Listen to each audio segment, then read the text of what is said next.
Muy buenos días. Buenos días y bienvenido. Hola, buenos días. Gracias por la invitación. Es un placer estar con ustedes y saludos a toda la ciudadanía que nos sintoniza. Qué bueno tenerte con nosotros en este primer viernes de mes. Ya lo decía Diana Verónica, lo dedicamos religiosamente, rigurosamente, lo más que se puede, a hablar de temas ambientales. Y nos llamó la atención este famoso acuerdo de Escazú. Que sacó relevancia, Tony, el jueves pasado en la Ajá. conferencia de prensa del presidente de la República, Nayib Bukele, donde la periodista de Gato Encerrado le preguntó Julia sobre, Gabarrete. Julia Gabarrete le preguntó precisamente sobre si El Salvador iba a firmar o no el acuerdo de Escazú. Y ahí se comenzó a hablar del tema, ¿verdad? El presidente dijo que por el momento no. Y queremos conocer más sobre el acuerdo de Escazú, que es el nombre abreviado de un tema bastante, mucho más grande, César. Si nos cuentas, ¿qué es el acuerdo de Escazú? Gracias, Diana. Bueno, el acuerdo de Escazú es, como dice muy bien el nombre popular, de un instrumento regional que se llama Acuerdo Regional sobre el acceso a la información, la participación pública y el acceso a la justicia en asuntos ambientales en América Latina y el Caribe. Uh-huh. Este acuerdo se adoptó el 4 de marzo del 2018 en la ciudad de Escazú, Costa Rica, y por eso su nombre. Y lo que busca es dar cumplimiento fiel al espíritu que los estados,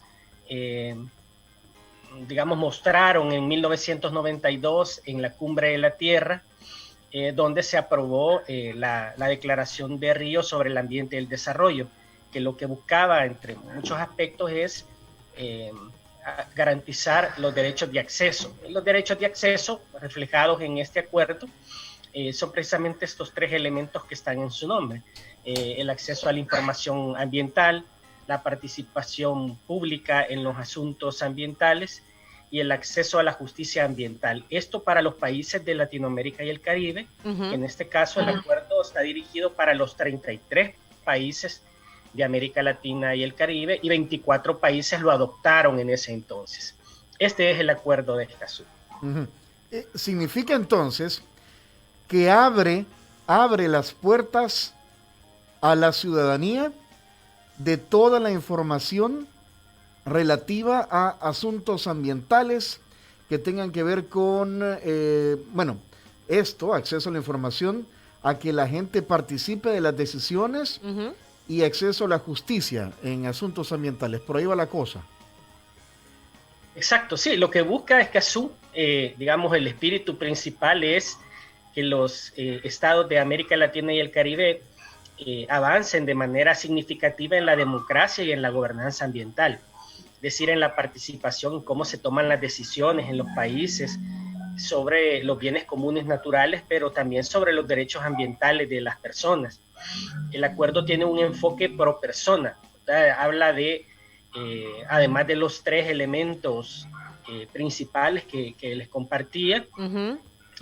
Incorpora un elemento muy importante para una región como la nuestra, que es la protección de las personas defensoras ambientales. Okay. Latinoamérica y el Caribe es la región más peligrosa del mundo para ejercer la labor de defensa del ambiente y de la tierra. Entonces, este es un elemento novedoso, no existe en todo el mundo ni en ninguna otra región global un instrumento de las características que tiene el acuerdo que obliga a los estados a dar protección a las personas defensoras, y no solo protegerlas, sino que a garantizar un entorno seguro y propicio para que puedan realizar su labor de defensa del ambiente. Es hacer valer, ¿verdad? Es hacer valer, como le dijera, no quisiera hablar de intereses, es hacer valer la defensa que hacen estas organizaciones pro medio ambiente. Pongámoslo de alguna manera así, César.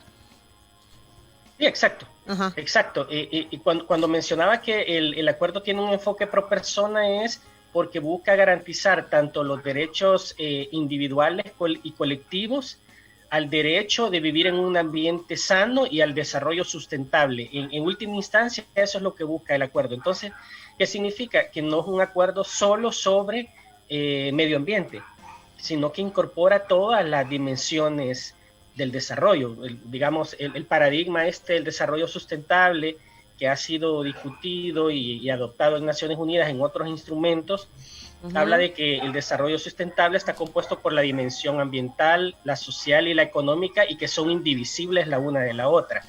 Y el derecho a vivir en un ambiente sano, pues es algo que se está discutiendo también en este momento en Naciones Unidas para que haya una resolución y que los estados también avancen en incluir en las constituciones de sus países y en sus legislaciones que es un derecho humano vivir en un ambiente sano. Sano. Ajá. César, ¿soy yo o está ladrando el perrito allá afuera? O son pájaros, ¿qué es lo que tenés? No, anda un perrito por aquí. Sí, no, es mi perro, que por rato se pone un poco inquieto. Ok. Déjalo participar en la conversación, creo yo. Tiene hambre. Yo creo que eso quiere. No, anda por ahí el panadero y creo que no le agrada. El pan ese. Ajá, César, exacto. La gente de la audiencia podría ahorita estar diciendo, ay, qué aburrido, están hablando de unos acuerdos y los políticos que firman tratados y todo eso. Y que no los cumplen. Sí, y a ver, ¿cómo materializamos, cómo se lleva la vida real? ¿Por qué es necesario todo este tema de acuerdos y tratados y ratificaciones? Sí, que aterricemos ya en la práctica. En la práctica. ¿Cómo funciona? Ajá. ¿Y por qué? ¿Por qué es necesario que estas cosas existan, estos tratados? Uh-huh. Sí, yo creo que algo que para todas las personas aquí en el país, pues es muy evidente en este momento. Todavía estamos en un contexto de pandemia. Uh-huh. Y la COVID-19 ha venido a mostrar que estas situaciones no surgen de la nada, no son de generación espontánea. No es que aparece un virus de la nada. Todo esto obedece a una serie de situaciones que se están dando a nivel global y que los estados han hecho caso omiso a la ciencia. Por ejemplo, el panel de expertos sobre cambio climático, que esto puede ser aburrido para las personas, pero el panel de expertos sobre cambio climático dice que tenemos hasta el año 2030 para corregir todo lo que tiene que ver con cambio climático o hacer irreversible. Por ejemplo, ya unos minutos antes de entrar a nuestra conversación, Yana Verónica nos compartía de que hay una proyección de que posiblemente viene otro nuevo huracán. ¿Qué significa esto? Que cada vez estamos viendo eventos climáticos más severos, más extremos, sequías, los huracanes cada vez son más ¿No vas a comprar pan? No, ahí va el pan. Ahí va el pan. Dejaste el dólar ahí. Ya me lo dejaron ahí colgado en la puerta. Perdón. Pero ya mi perro ya no ladró. Eso quiere decir que este panadero sí le cae bien. Ok. Sí, decía, estos eventos, estos eventos climáticos se ven cada día más y en épocas que no estábamos acostumbrados a verlos. Este César es escandaloso. Ya viene el huracán. No, lo que viene es una tormenta. Es una onda tropical. Una onda tropical. Que nos va a afectar. Ajá. Que llegaría a la zona norte de Honduras y nos va a afectar. Uh-huh. Exacto, pero los eventos climáticos extremos, así llamados huracanes, sequías y otras situaciones que afectan el ambiente, cada vez son más recurrentes, ¿verdad? Cada vez son más seguidos, cada vez son más intensos y cada vez impactan más a las personas. Y en el caso de los países del sur global, como el caso de El Salvador, que somos un país empobrecido, pero sobre todo somos un país que vive en una vulnerabilidad ambiental muy fuerte, tanto la población como el territorio salvadoreño está expuesto a todas estas situaciones. Es importante que las personas entendamos que el Acuerdo de Escazú y todos estos instrumentos sobre medio ambiente, lo que buscan es que avancemos en temas de protección de derechos humanos. ¿Por qué? Porque si nosotros vemos los elementos que contempla el Acuerdo de Escazú, por ejemplo, el acceso a la información, tenemos una ley de acceso a la información pública en El Salvador que podríamos decir que es muy buena.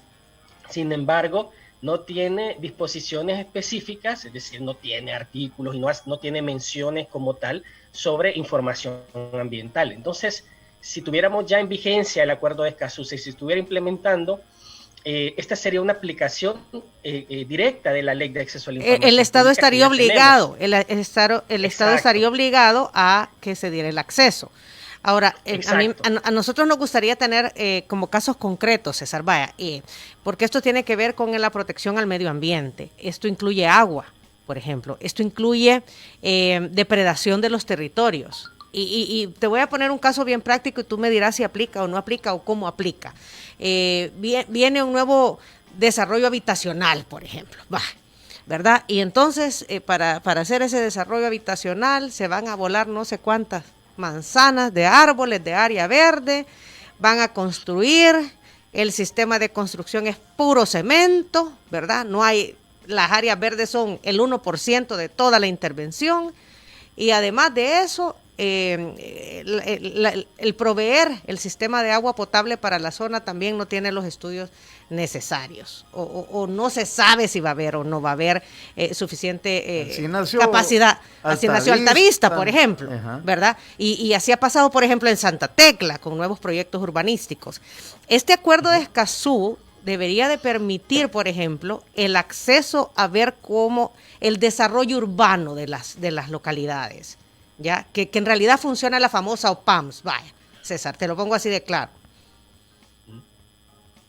Exacto, sí. Por ejemplo, ese caso, y quizás para ser todavía más concreto, vamos a ver el caso de la situación que se está dando en este momento sobre el famoso proyecto Ciudad Valle del Ángel, ¿verdad? Que este proyecto que está para la zona norte de San Salvador, específicamente en Nejapa. Uh-huh. ¿Qué buscan estos proyectos? Bueno, en el caso del acuerdo de Escazú habla de que la participación debe de darse desde las etapas iniciales. Uh-huh. Lo que pasa en este momento en nuestro país es que cuando ya el proyecto ya está formulado, ya el proyecto ya está listo, ya tiene toda su análisis y su proyección, entonces hay un proceso para que en la etapa de la evaluación del impacto ambiental se hace una consulta, que eso está establecido en la Ley de Medio Ambiente de El Salvador, uh-huh, y eso lo convoca el Ministerio de Medio Ambiente. Con el acuerdo de Escazú lo que está planteado es que la participación debe ser desde las etapas iniciales, es decir, desde que se está concebiendo la realización de un proyecto, las personas tienen derecho a acceder a la información y tienen derecho a participar de las decisiones. ¿Por qué? Por ejemplo, lo que busca es la protección ambiental en última instancia. Y si una persona considera que un proyecto puede afectar la realización plena de sus derechos ambientales y va a impactar de manera negativa en los ecosistemas, en su derecho humano al agua, entonces puede abocarse y activar el acuerdo de Escazú para que el Estado se asegure de demostrar que ese proyecto no va a tener ningún efecto nocivo en lo que el ciudadano o la ciudadana está demandando. En este momento no tenemos en nuestra legislación un mecanismo de participación robusto. En El Salvador, por ejemplo, no tenemos una ley de participación ciudadana. Y si el acuerdo entra en vigor en El Salvador y se implementa, se convertiría en ley de la República, porque el acuerdo de Escazú es vinculante, quiere decir que el Estado estaría obligado a cumplir lo establecido en el acuerdo, y entonces tendríamos un mecanismo establecido de participación ciudadana que en este momento no lo tenemos. Hay figuras, como digo, en la Ley de Medio Ambiente o en el Código Municipal que habla de los cabildos abiertos, pero todavía no es suficiente, es muy superficial la participación. Con Escazú esto cambiaría totalmente. Pero, por ejemplo, el sector construcción podría decir, puchica, pero entonces me va a costar más desarrollar proyectos urbanísticos porque, pues sí, actualmente dicen que lo que más atrasa son los permisos de medio ambiente. Una ADESCO dice que le voy a complicar ahí el tema ambiental y entonces se detiene el desarrollo. O sea, no sé, ¿podría suceder esto? Sí, esa es una estratagema que se usa aquí en muchos países, ¿verdad? Por ejemplo, nosotros formamos parte de una articulación de redes de toda América Latina y el Caribe, donde estamos más de 22 países, y ese es un argumento que usa mucho el sector privado para decir que estas ya vienen con más participación e incluir a la gente. No, es que realmente lo que implica es lo siguiente. Cuando las inversiones hablan mucho de la famosa seguridad jurídica, uh-huh, y la seguridad jurídica no puede ser tomada solo unilateralmente del lado del inversionista. ¿verdad? Y quiere que su inversión esté segura y que se van a respetar las reglas del juego, pues lo que hay que decir sobre esto es que las reglas lo del cual juego es legítimo. están inclinadas. Lo cual No, es por supuesto. legítimo. Ajá.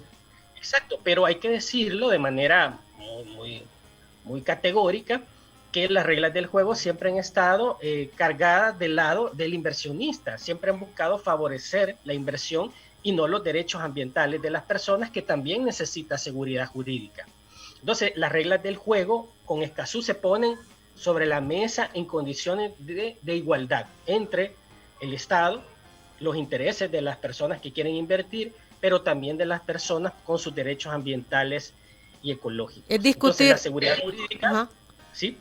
No, es discutir el costo-beneficio, ¿verdad? Y llegar a un punto intermedio, por decir algo. Sí, claro. Y por supuesto, cuando digo que la seguridad jurídica lo que busca es, digamos, sí, asegurar que la inversión se pueda realizar, pero que también se respeten los derechos y sobre todo porque estamos en un contexto de no solo de efectos acelerados de cambio climático, sino que se está degradando los ecosistemas, se pierde mucha biodiversidad, y lo que está en juego realmente, hablando de reglas del juego, es que la vida como la conocemos va a cambiar drásticamente si seguimos por el rumbo perverso que vamos, en el que vemos a la naturaleza solo como un objeto de explotación y no nos vemos nosotros, la humanidad no se ve como parte de la naturaleza y en armonía con la naturaleza. Ese estilo de vida está agotado y entendamos por las buenas o no, eso tiene que cambiar. A ver, tú mencionaste un proyecto, dijiste algo de Valle del Ángel, César. En Nejapa.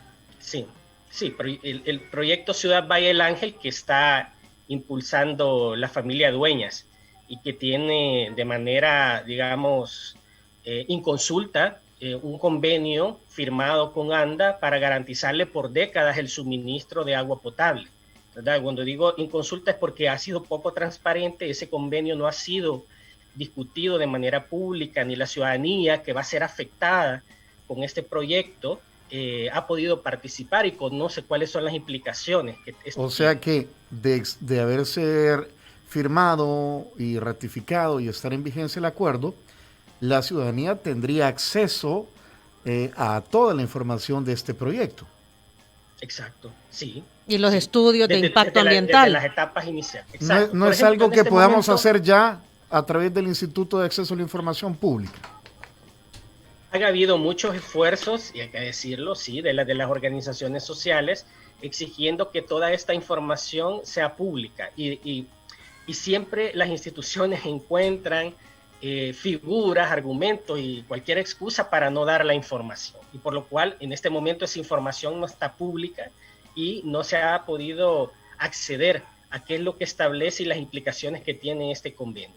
Por ejemplo, ese es un caso, ¿verdad? Pero tenemos otras ¿Qué otros casos? Tanto o más dramáticas. Por ejemplo, el caso del monocultivo de la caña de azúcar. Por ejemplo, aquí en el país, si vamos hacia el oriente o vamos hacia el occidente, en cualquiera de los casos, vamos por la carretera panamericana y lo que vamos a ver es que el país está rodeado de monocultivo de la caña. Las comunidades no se ven porque lo que uno ve es caña, caña, caña, y entre más se va ahondando uno, adentrándose, entonces ahí están viviendo las personas en medio de los cañales. Uh-huh. ¿Qué pasa con esto? Que hay una empresa aquí en El Salvador que se llama Coagri que tiene permiso de explotación, de extracción de agua, inclusive mayor que todo el área metropolitana de San Salvador. Es decir, aquí se gasta tanta agua en el riego de cañales y sin embargo las comunidades, en el caso del área metropolitana de San Salvador, para focalizarlo de una manera, no tienen agua. Tienen serios problemas de acceso al agua, y no solo de acceso, sino que de calidad del agua. Por ejemplo, el acuífero Nejapa Quesaltepeque es el acuífero que abastece, digamos, a muchas comunidades del área metropolitana de San Salvador, que es el que tiene mejor calidad en cuanto al agua. Está sobreexplotado, ¿verdad? Hay industrias que extraen grandes cantidades de agua de ahí, pero por otra parte vemos que entre la industria y el riego de los cultivos, y más las fugas, que es un problema muy serio que también tiene ANDA, ahí se está invirtiendo la mayor cantidad de agua y el uso doméstico para las familias se ve mermado por esta actividad. Entonces, la ciudadanía tiene derecho a acceder a esa información, la ciudadanía tiene el derecho de participar de cómo se toman esas decisiones también, porque no es poca cosa lo que está en juego. Es que el problema del país no es que no haya agua, ¿verdad, César? El problema del país es la distribución del agua. Y lo que busca la ley del agua es precisamente eso, ¿verdad? Que la prioridad sea el agua para el consumo humano y luego para las otras actividades como tú lo has mencionado, para la industria. Una distribución equitativa. Exacto. Justa. Ajá, pero el problema es que en estos momentos la cantidad y calidad del agua se va mayormente hacia la industria y para el consumo humano domiciliar no es la primera opción. Ajá. César, ¿por qué? Sí, en el tema del agua, aparte, perdón, hay algo importante, que aparte de la distribución tenemos otro problema. El agua no nace ahí en el chorro. Entonces necesitamos bosque, necesitamos un ecosistema saludable, necesitamos respetar el ambiente para que tengamos agua y que también avancemos en cosecha de agua. Y todo eso no es posible con el modelo de gestión que tenemos de agua y con la concepción que tenemos, donde no es basada en derechos humanos. Entonces no solo es un problema de distribución, es un problema mucho más estructural. ¿Por qué el presidente Bukele o este gobierno se ha negado y ha dicho que hoy por hoy no van a firmar el acuerdo de Escazú porque no están de acuerdo con algunas cláusulas, dijo el presidente? Pero así, la neta del planeta, como dicen, o sea, realmente, ¿cuál es el verdadero motivo, César, a tu juicio? O a juicio de las organizaciones que tú representas. Nosotros respondimos casi de inmediato cuando el ciudadano presidente dio esas lamentables declaraciones, por muchos motivos, ¿verdad? Primero porque creo que nosotros desde el año pasado venimos dialogando con la administración de gobierno del ciudadano presidente Nayib Bukele. Le hemos dado muchos insumos de toda índole, técnicos, jurídicos y de todo lo demás, para que tomara una decisión debidamente informada, bien asesorada. Y lamentablemente vemos que todo este trabajo previo que hemos realizado no fue considerado a la hora de tomar su decisión. ¿Por qué? Porque dice que hay dos cláusulas, dos artículos con las que no está de acuerdo porque no se aplican en la realidad del país. Algo que nosotros consideramos que es erróneo. Primero que nada porque El Salvador debe honrar este compromiso, que es un compromiso de Estado. Esto está mucho más allá de quién está en la administración de gobierno en este momento. El Salvador participó entre el 2014 y el 2018 en las negociaciones del acuerdo, lo adoptó, es decir, dio el voto a favor para que el acuerdo tuviera vida el 4 de marzo del 2018. Entonces esto es algo que tiene que ver con el Estado salvadoreño, no con el criterio no del ciudadano presidente Nayib Bukele, que dice de manera muy lamentable que si se cambian estos dos artículos, entonces sí lo va a firmar. Para que El Salvador pueda hacer cambios en el texto del artículo, eso no se puede hacer en este momento. Y sí podría proponer cambios en el texto una vez que El Salvador sea un Estado parte. Y para eso primero El Salvador debía firmarlo y luego ratificarlo, que eso pasa por la Asamblea Legislativa. Que ahora esa vía está agotada porque el sábado 26 de septiembre era el último día que el país lo podía firmar. Ahora la única opción que El Salvador tiene es la vía de la adhesión, que es, digamos, un paso único entre firma y ratificación, y esto se decide en la Asamblea Legislativa, y tiene la misma repercusión legal, es decir, el país estaría obligado a cumplir. Pero ¿por qué está detrás de la decisión del ciudadano presidente? Bueno, para nosotros, y ya lo hemos hecho público, junto con las organizaciones que trabajamos estos temas, consideramos que lo que está detrás es que él está protegiendo intereses. Y en este caso los intereses que está protegiendo son los intereses de una élite económica del país que está representada en el sector de la construcción y de la urbanización, ¿verdad? Que en el discurso de Nayib Bukele no existe la palabra medio ambiente. La ha utilizado un par de veces en cadenas nacionales y todos tenemos muy fresca esas declaraciones que dio cuando le ordenó al ministro de Medio Ambiente que liberara todos los permisos ambientales que estaban en el Ministerio de Medio Ambiente sin aprobación, porque decía que habían miles de millones de dólares en inversión que estaba estancada. ¿Qué significa? Que en la gestión actual, en la gestión de gobierno de Nayib Bukele, ha habido una amenaza de abandonar deliberadamente la gestión pública ambiental. que eso se ha consumado ahora con esta decisión de no firmar el acuerdo de Escazú. No hay un interés de avanzar en la protección ambiental, sino en una flexibilización de permisos ambientales para viabilizar inversiones, sobre todo, como lo dijo, que no se puede dejar de construir casas, ¿verdad? Y que ni siquiera son casas de interés social, porque todas las casas que se construyeron cuando él fue alcalde de Nuevo Cuscatlán no eran para el ciudadano que gana 300 o 400 dólares, ¿verdad? Eran residencias. Entonces, eso es lo que está atrás de la decisión, proteger intereses de élites económicas en detrimento de los derechos ambientales de la ciudadanía salvadoreña. César, ¿y a dónde queda la OPAMS en todo esto? Bueno, la OPAMS es una entidad que tiene, por supuesto, un papel importante en toda la planificación de permisos ambientales.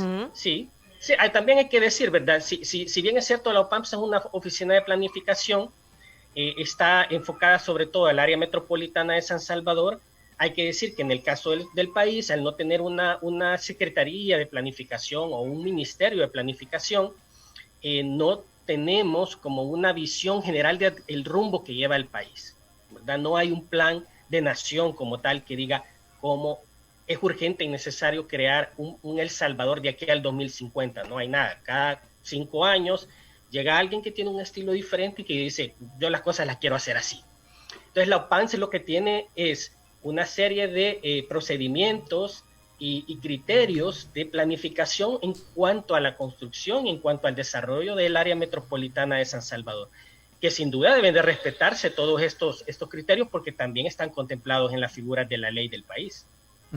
Y el ministro de Medio Ambiente, ¿qué dice? O sea, porque hemos escuchado al presidente en esta cadena nacional, pero dices tú, ya de manera previa, esto se viene trabajando desde hace meses. ¿Y cuál ha sido, digamos, la posición del ministro de Medio Ambiente? Ajá. Sí, bueno, yo creo que esta pregunta es bien importante porque a nosotros no nos quita el ánimo lo que ha dicho el ciudadano presidente, y al contrario, nos afirma el compromiso, porque nosotros somos un espacio ciudadano, no somos una ONG, ni somos un técnico de ONGs, ni técnicos de organizaciones internacionales, sino que somos un espacio ciudadano que se ha organizado para promover que el país tenga la oportunidad de implementar este acuerdo. Y como tú dices, sí, tuvimos algunos diálogos con el Ministerio de Medio Ambiente. Fernando López, el ministro. Con Fernando no, pero tuvimos con otras personas del ministerio de alto nivel y nosotros siempre tuvimos la percepción de que el ministerio estaba de acuerdo en que Escazú se firmara. Ahora, las declaraciones del ciudadano presidente para nosotros llegan en un buen momento al fin porque dan a conocer una postura oficial sobre la firma o no de Escazú. En este caso se decantaron por el no y se rompe esa ambigüedad y ese silencio que habíamos tenido todos estos meses. Si bien es cierto, habíamos tenido mucho diálogo, no había ninguna posición oficial que dijera si lo querían firmar o no. Y el Ministerio de Medio Ambiente pues nunca dio a conocer una posición. En un evento público en el que estuvo el ministro de Ambiente, Fernando López, igual, ¿verdad? Una periodista de Gato Encerrado le preguntaba que qué posición tenía sobre el acuerdo de Escazú. Y de manera muy triste para el país, hay que decirlo, el ministro decía de que eso del acceso a la información, que no, que para qué, ¿verdad? Que la gente pide información irrelevante hasta qué color y qué marca de zapatos son los que usa el ministro. Unas declaraciones penosas, ¿verdad? Que revelan que no hay un compromiso con más información, más participación, más justicia, y esto tiene que ver también con lo que hablábamos antes. Escazú tiene un enfoque muy fuerte en temas de prevención. Lo que estamos viendo en el país y lo que vemos en la región, que es la región más peligrosa para ser una persona defensora, es que la conflictividad socioambiental está aumentando. Cada vez hay más conflictos y no tenemos en las figuras de ley nuestra, por ejemplo aquí en El Salvador, mecanismos para transformar, resolver, mediación de conflictos. No tenemos. Escazú nos da esa posibilidad. Tiene ese carácter preventivo para abordar los conflictos desde que están gestándose y que encontremos mecanismos de diálogo social, de mecanismos de diálogo político para encontrar soluciones. Que eso hace falta mucho en el país, ¿verdad? Somos un país que después de la firma de los acuerdos de paz hemos estado en confrontación permanente. Entonces, dotarle al país de mecanismos que nos permitan dialogar, que nos permitan llegar a consensos, que nos permitan que la ciudadanía ejerza su rol, ¿verdad?, como Estado y gobierno, ¿verdad?, como soberana, que es el pueblo salvadoreño. Ese debería ser un compromiso ético y político de los estados, y eso es lo que está negando la administración de Nayib Bukele a El Salvador. ¿Desde cuándo se viene discutiendo esto del acuerdo de Escazú? ¿Desde cuántos años, César? ¿Y desde qué gobiernos? Sí, el acuerdo se firmó el 4 de marzo del 2018 y se abrió para firma el 27 de septiembre del 2018. A partir del 27 de septiembre del 2018, los estados que lo adoptaron lo podían firmar. O sea que esto viene desde el gobierno anterior, se viene discutiendo, ¿no? Viene desde el gobierno anterior lo negoció 4 años y lo adoptó. No le alcanzó el tiempo ni la voluntad política para dejarlo firmado, hay que decirlo. Al cierre del gobierno de la administración de gobierno anterior, no había terminado la consulta interna que está obligada a realizar el Ejecutivo para escuchar la opinión de los ministerios y de las instituciones que lo tendrían que implementar. Y cuando cerró la administración de gobierno de Sánchez Serén, el Instituto de Acceso a la Información Pública y el Ministerio de Educación aún no habían respondido la consulta dando su opinión favorable. Por eso no se pudo dejar firmado. Claro, también el gobierno anterior lo pudo mover de manera mucho más intencional y no lo hicieron. Sin embargo, es que hay que decirlo, porque la ciudadanía debe saberlo, que si bien el gobierno anterior no lo dejó firmado, sí lo negoció 4 años y sí dio el voto a favor para que Escazú tuviera vida. Ahora, a esta administración de gobierno le correspondía firmarlo y no lo hizo. Ese paso no lo completó. César, estoy aquí en un estudio que es del 2019, es decir, el año pasado, de una organización que se llama International Global Witness, y detalla que América Latina es la zona del mundo donde más homicidios y asesinatos de defensores ambientales han ocurrido. Dice, América Latina vuelve a ubicarse como la región más peligrosa para los defensores ambientales. De los 10 países con el mayor número de asesinatos, 7 se localizan en Latinoamérica: Colombia, Brasil, México, Honduras, Guatemala, Venezuela y Nicaragua. Este es un informe de apenas el año pasado. Tú dices, va aumentando la conflictividad, o sea, los roces, esta situación donde ya el medio ambiente, los recursos naturales comienzan a generar conflictos. Conflictos que incluso llevan a muerte, porque lo de Honduras, por ejemplo, está confirmado. La ley del agua siempre está, digamos, bajo el tema se politiza desde que cualquiera lo toca, ¿verdad? Y es por eso que no avanza. ¿Y tiene qué? ¿Ya lleva cuántos? 12 años. Y entonces, y ahí se desatan un montón de pasiones. ¿Qué es lo que atrasa? No lo vemos aquí, solo quiero terminar, no lo vemos aquí, no ha llegado todavía a la situación de matar a alguien, cosa que no queremos, pero existe, eso está latente, César, en el ambiente. Sí, bueno, el informe de Global Witness creo que es el ejemplo claro de por qué necesitamos Escazú. 148 personas de esas 212 eran personas defensoras de América Latina y el Caribe, ¿verdad? Ese es un dato que debería llamarnos la atención y ponernos en alerta. Es decir, estamos dejando a las personas defensoras del ambiente desprotegidas, solas, y los estados son cómplices de estos hechos. Son cómplices de estos hechos, ya lo decía Diana Verónica, en el caso de Honduras, el caso de Berta Cáceres, por ejemplo, hubo complicidad del Estado. Y hay todo un proceso, ¿verdad? Judicial al respecto. Pero vemos el caso de El Salvador.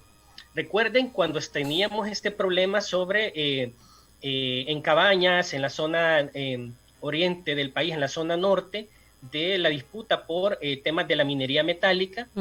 Marcelo Rivera, Dora Sorto, y hay otras personas que fueron asesinadas en El Salvador por defender el ambiente.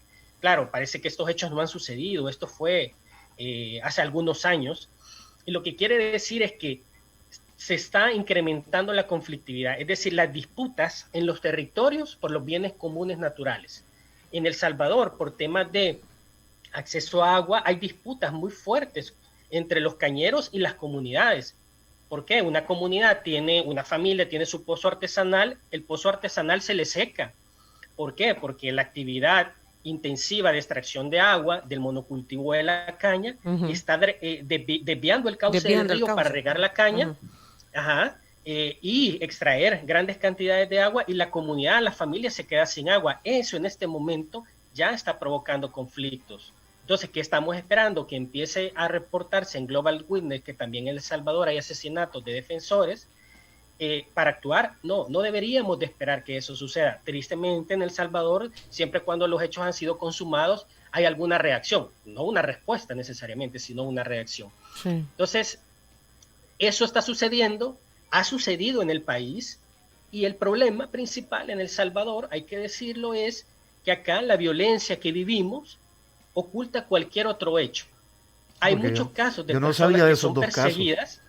Es que eso fue hace años, ¿verdad, César? Lo de Cabañas que tú mencionas. Sí, Marcelo Rivera, o sea, un mártir, ¿verdad?, que fue asesinado por su defensa para que no avanzara la explotación de la minería, la explotación de la minería metálica. Y qué bueno que la Asamblea Legislativa prohibió la explotación minera en el país.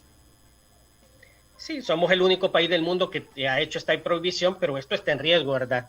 Dependiendo de la conformación que tenga una asamblea legislativa, puede derogarse o modificarse esa ley. Esa es una lucha fuerte que han librado las comunidades y los territorios, y se logró esa prohibición por la lucha organizada de los territorios. Aunque tenemos todavía el problema de Guatemala, ¿verdad, César? Que las aguas residuales de una industria minera de Guatemala están contaminando el río Paz. Me recuerdo que la Procuraduría de Derechos Humanos habló algo al respecto.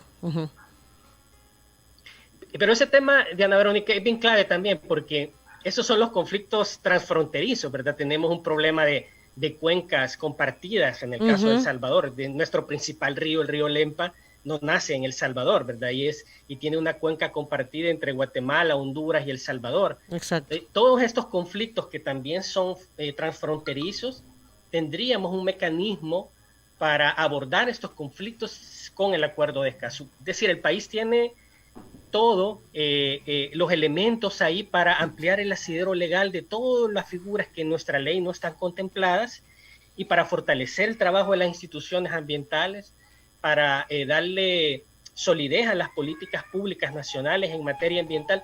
Todo eso es lo que aportaría Escazú, y todo eso es lo que se le está negando a este país en avanzar en protección y derechos. Ahora, entiendo que, si bien es cierto, el presidente no lo firmó, pasa a otra instancia, que es la Asamblea Legislativa, que sí puede ratificarlo, César. Sí. Pero igual se lo puede batear el presidente. Exacto, ahí está el punto, ¿verdad? Ajá. Exacto. La figura que toca ahorita, porque la primera vía era primero firmarlo y luego enviarlo a la Asamblea Legislativa para que se ratificara. Esa vía se agotó el 26 de septiembre, el sábado pasado. Ya el país no honró su compromiso de firmarlo. Ahora la vía es la adhesión, que sí, la adhesión se logra con 43 votos de la Asamblea Legislativa. Tiene que haber un dictamen favorable en la Comisión de Relaciones Exteriores de la Asamblea para que el Pleno lo vote y se apruebe la adhesión. Sin embargo, como somos un Estado republicano, ¿verdad? El Salvador es una república, tiene que pasar porque el presidente lo lleva a la Asamblea Legislativa el acuerdo y lo presenta para que la Asamblea decida la adhesión. Y en este momento esa condición no la podemos asegurar, porque el ciudadano presidente ha dicho que tiene una opinión contraria no al espíritu del acuerdo. Dice de manera paradójica, dice que el acuerdo, el espíritu le gusta, le parece bien, sin embargo hay un par de cláusulas con las que no está de acuerdo. Pero no ha especificado las cláusulas, ¿verdad, César?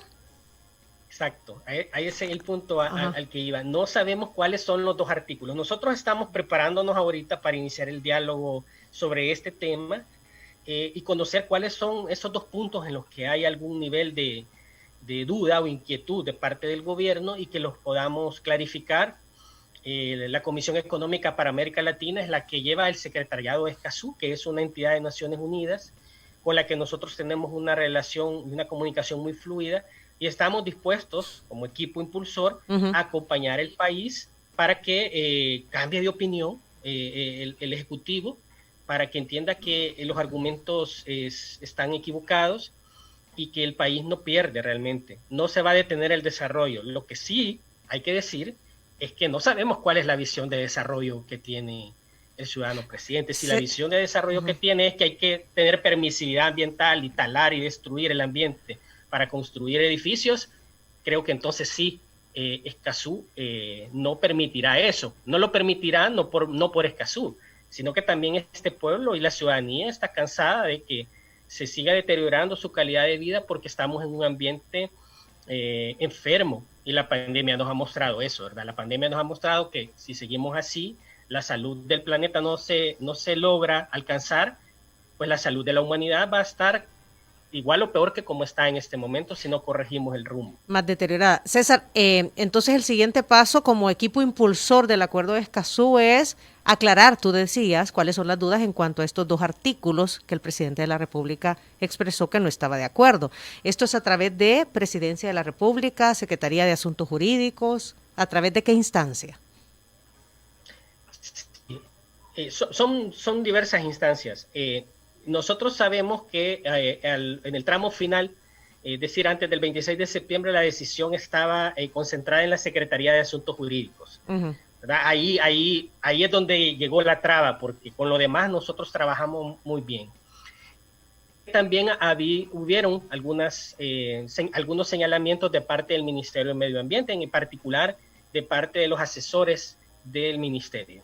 Entonces, lo que estamos buscando en este momento es prepararnos para retomar el diálogo con las instituciones, con el Ministerio de Medio Ambiente, con Casa Presidencial, para conocer su opinión sobre estos puntos en los que tienen dudas, tratar de solventarlos y establecer una hoja de ruta conjunta para impulsar la adhesión junto a la Asamblea Legislativa de manera conjunta. Es decir, este país necesita diálogo, este país necesita que nos acerquemos para construir nación, y el equipo está comprometido con ese espíritu.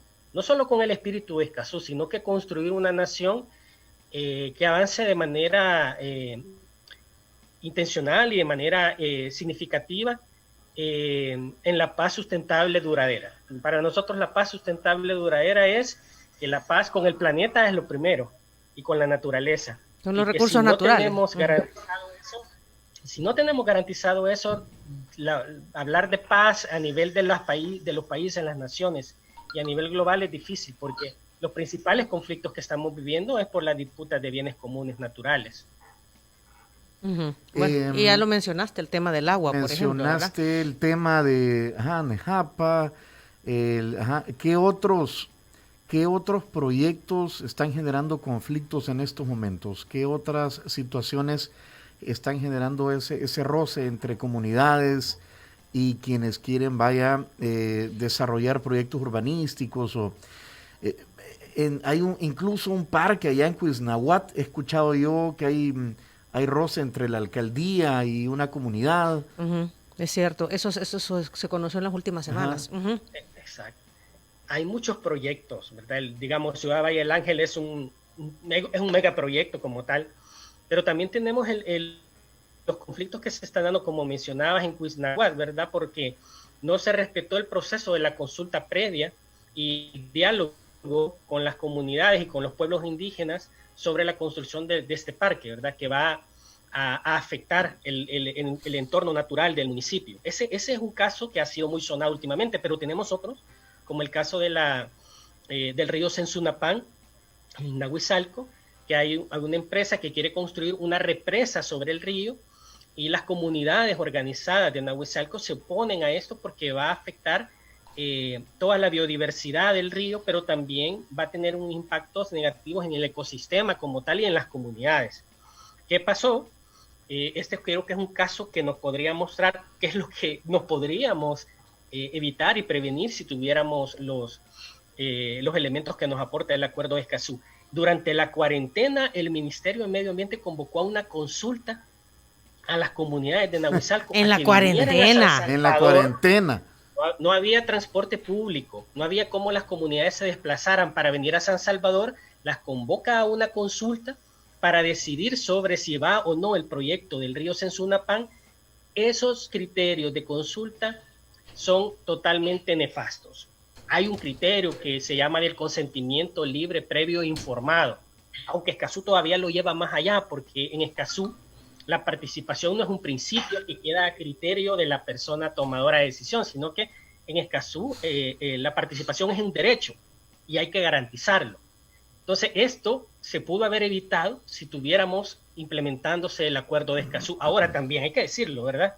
La ley de medio ambiente de El Salvador, si bien es cierto, no es todo lo robusto que necesitaríamos que fuera, lo robusta, también hay una hay mucha negligencia, hay omisión de parte de las instituciones y de las personas servidoras públicas de manipular y de instrumentalizar las consultas para llevarlas a favor de lo que buscan aprobar. En el caso del Sensunapán, fue nefasto porque en medio de una cuarentena convocar a una consulta cuando ni siquiera había transporte público. Pero vaya, César, pero y se necesita de tener un acuerdo de Escazú para invalidar una situación, o sea, es de lógica, pues. O sea, ¿cómo en medio de una cuarentena en donde el mismo gobierno ha dicho quédese en su casa, está prohibido salir si no es necesario, solo para lo necesario, viene una institución del gobierno y convoca a una consulta pública? O sea, ¿verdad? O sea, no tiene lógica. O sea, no necesitas un acuerdo de Escazú para establecer que eso es inválido. Exacto. Pero esas son las ambigüedades y los vacíos que tiene la legislación nuestra, que no está establecido, y por eso digo, como dice popularmente, ¿verdad? En política el espacio vacío no existe. Y si hay un vacío en una ley, ese es el argumento perfecto para poder hacer una convocatoria y decir que tiene validez legal, porque hay un vacío que no regula cómo se organiza una consulta en un contexto muy particular, como por ejemplo una emergencia, un estado de calamidad. Entonces, estos vacíos permiten los abusos, estos vacíos permiten instrumentalizar una consulta pública, que fue lo que pasó con la consulta de Río Sensunapán. ¿Y entonces qué pasó allí? ¿La validaron o dijeron como no se presentaron, entonces procede? ¿O qué?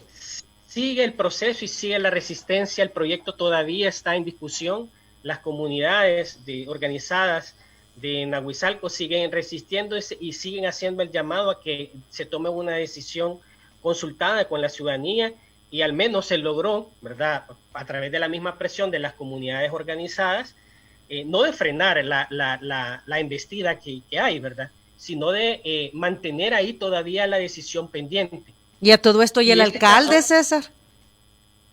Las alcaldías, hay que decirlo, las unidades ambientales de las alcaldías también tienen un rol importante que jugar en los permisos ambientales. Ajá. Ya nos ha sucedido, por ejemplo, en muchos casos, y hace un par de semanas, en una entrevista que le hacía en una radio al juez ambiental de Oriente, él decía, bueno, a veces las personas llegan al juzgado ambiental y ponen una denuncia, pero ¿qué pasa? Cuando el juzgado ambiental llega, lo que se encuentra es que el permiso lo ha dado el Ministerio de Medio Ambiente, y si hay un permiso del Ministerio de Medio Ambiente no puede actuar el juez ambiental, porque hay un permiso, es legal, ¿verdad? Ajá. Entonces, pero ¿qué pasa? Muchos de los permisos también tienen que pasar por la decisión de las unidades ambientales de la alcaldía, pues sí, dependiendo del tipo de permiso. ¿Y qué pasa? Que las alcaldías, por la llamada inversión y por atraer que lleguen inversiones a los territorios, flexibilizan también los permisos ambientales. Y entonces aquí viene el mismo punto. Todos estos vacíos y esta debilidad que tiene la legislación nuestra permiten estos abusos. Entonces, el acuerdo de Escazú vendría a ampliar y a fortalecer el asidero legal del país, porque todos esos vacíos, esos huecos, esos recovecos que tiene nuestra legislación, de los cuales se agarran las instituciones para fomentar estos abusos e instrumentalizar estos mecanismos de consulta, se lograrían de alguna manera controlar con una figura de ley como la que el acuerdo de Escazú nos permite contemplar. Mira, César, escuchando todo esto, vaya, nosotros aquí entrevistamos a constructores Ujú. y compañías y entidades que dicen que promueven el desarrollo sostenible, que acompañado de todo lo más moderno en temas de construcción y guardando todo El respeto, ajá, respeto al medio al medio ambiente y todo lo ambiente. demás. Y podrían decir, nah, que estos ambientalistas que Tan exagerados. se amarran a los árboles y andan, pues sí, vale más la vida de una ballena que de un niño. Y yo es Ujú. que no, la capa de ozono, y, tantas cosas que uno escucha. Pero hoy por hoy, pues sí, estos mecanismos que no son ratificados, no son aprobados, realmente son armas que tienen los defensores del medio ambiente en contra de esto que es evidente que bien no estamos. Es Ujú, decir, ujú. el abuso que ha habido de los recursos naturales de este país es evidente y somos más vulnerables, o sea, mejor ambientalmente no estamos, César. Entonces sí, Es dice uno, valedero. es valedero Ujú, pues ujú.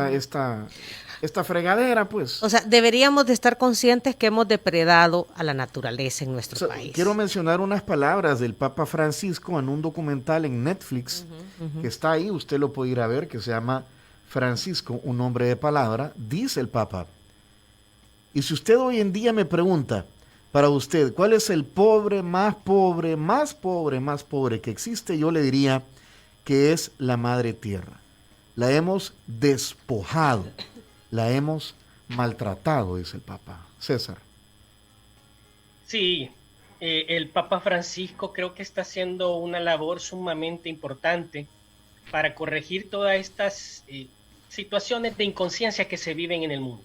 Ujú. La encíclica Laudato Si del Papa Francisco, precisamente, que habla sobre el cuidado de la casa común y de donde ha estado dando luces el Papa sobre que el reto que implica para la humanidad el cambio climático y la destrucción ambiental que estamos viviendo. Y es decir, esto viene a reafirmar mucho de la cosmovisión de los pueblos ancestrales, de los pueblos indígenas que hablan de la Pachamama, ¿verdad? Que hablan de la madre tierra, ya lo dice el Papa Francisco en esta frase que cita muy bien Tony. Ese es el espíritu que debe privar en las decisiones que tomemos. Nosotros siempre hemos planteado, no solo el acuerdo de Escazú, sino que debemos pensar de manera muy responsable de cara al derecho a un futuro.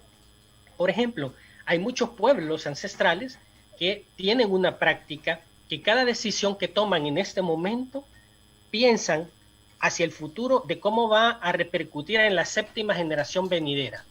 Es decir, esta decisión que yo tomo en este momento, cómo le va a afectar a la séptima generación después de mí, y si ese es el criterio para tomar una decisión, si esta es buena o no una decisión. Ujú. Y esto es lo que el llamado que el Papa nos está haciendo. Y esto creo que ayuda mucho a despertar el interés de las juventudes. Nosotros, por ejemplo, nos alegra ver cómo las juventudes se han apropiado del tema del Acuerdo de Escazú, no solo aquí en El Salvador, sino que en toda Latinoamérica.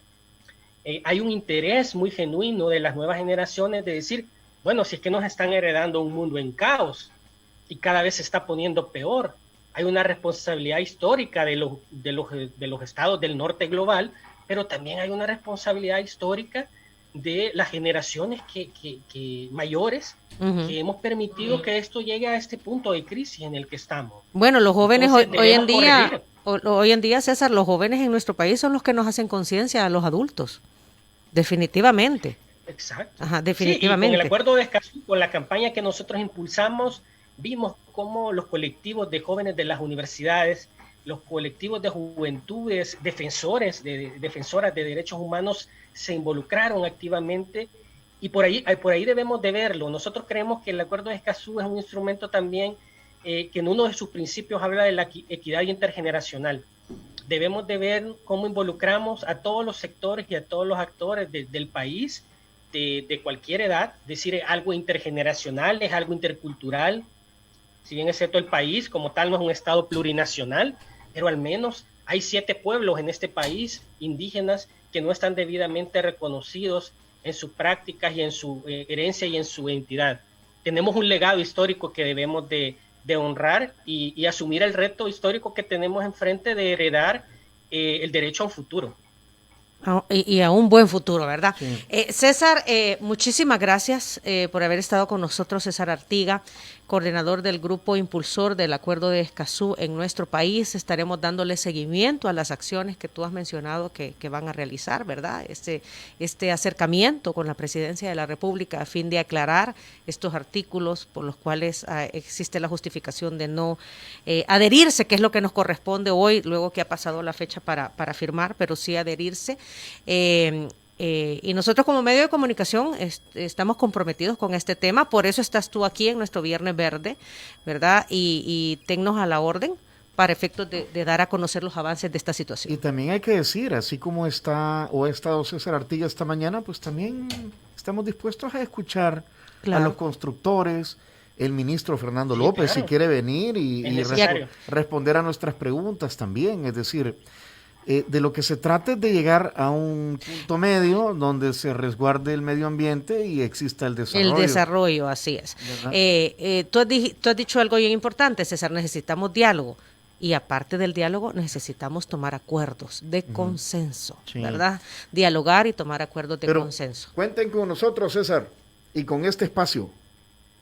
Muchas gracias por el espacio y por su disposición a seguir compartiendo sobre estos temas. Les vamos a seguir informando de todo lo que vaya desarrollándose y esperamos que pronto podamos dar buenas noticias sobre esto y que le demos al país la oportunidad de avanzar en la democracia ambiental, de avanzar en la gobernanza ambiental y que la ciudadanía ejerza su rol, que la ciudadanía se involucre activamente y que le dé dirección a la política pública. Dialoguemos, lleguemos a consensos concertados, porque el país lo urge y lo necesita.